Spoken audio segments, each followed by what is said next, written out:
The hermit crab, a crustacean which typically has low base defense stats but uses the shells of snails and other hard items to create a build which has high defense. But not all hermit crabs have low base defense. In the remote island biomes of the South Pacific and Indian Oceans, lurk huge builds known as coconut crabs. Fun fact before we begin, these players are often found in the same places as coconut trees, despite them not feeding exclusively on coconuts to level up. Coconut crabs are the largest playable terrestrial invertebrate in the game, with a possible leg span of over a meter and a weight of over 4 kilograms. Coconut crabs may have even reached the life limit of Anthropocene arthropods, as bills even larger would have trouble getting enough oxygen in their system. Because of this, we may never again see 2-meter millipedes and eagle-sized griffin flies. Coconut crabs have both terrestrial and arboreal mobility, often climbing trees to grab coconuts. They are in no way fast though, as they didn't used to need it. Remember when I say they didn't used to,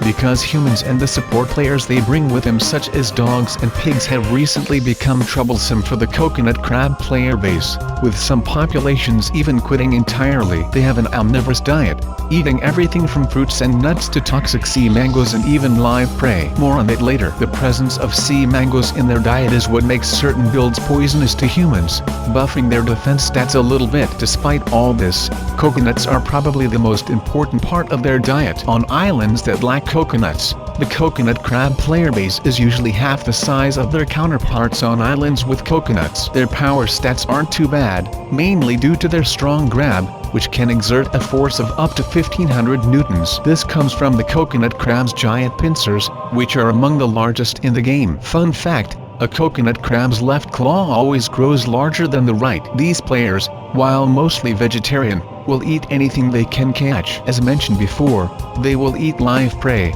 something humans weren't aware of until a witness of one player climbing up a tree at night and snapping off the wing of a sleeping bird. The bird fell to the ground and was eaten alive by the rest of the crabs. This makes them more viable than what was previously thought, because live prey such as rats, birds and cats are worth more EXP than carrion and fruit. There is even a rumor spreading through the Evolution Life community that a human player known as Amelia Earhart was never seen again because coconut crabs ate her. Scary and hard to believe due to their low mobility, but possible. A max-level coconut crab's only enemy is the human player base, but smaller players have to look out for others of their own kind devouring them for EXP. Coconut crabs have a very advanced sense of smell. Most crustaceans are aquatic, so they evolved specialized organs known as tasks on their antennae to determine the concentration and direction of a smell. However, terrestrial coconut crabs have shorter and blunter tasks which resemble those of insects. Do you know when most crustaceans lose the game? During the early stages of their life. Crustaceans have some of the most vulnerable starts possible,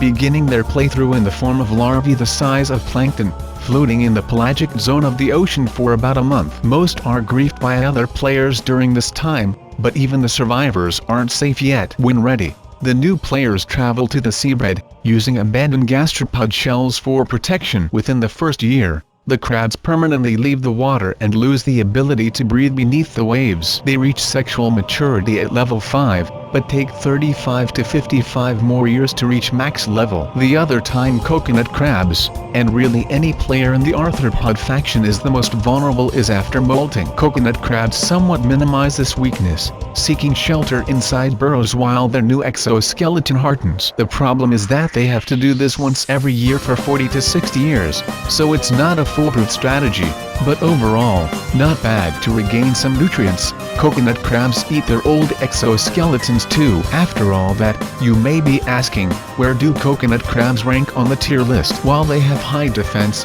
few natural predators and large size, their vulnerable start, low mobility and trouble with the introduction of new players is too much for me to place them in anything higher than B tier. Which build would you like to see on the channel next? Hit that like button, subscribe and comment down below. Share this video with all your coconut crab friends on social media. Thanks for watching, and just to let you know, coconut crabs are also known as robber crabs.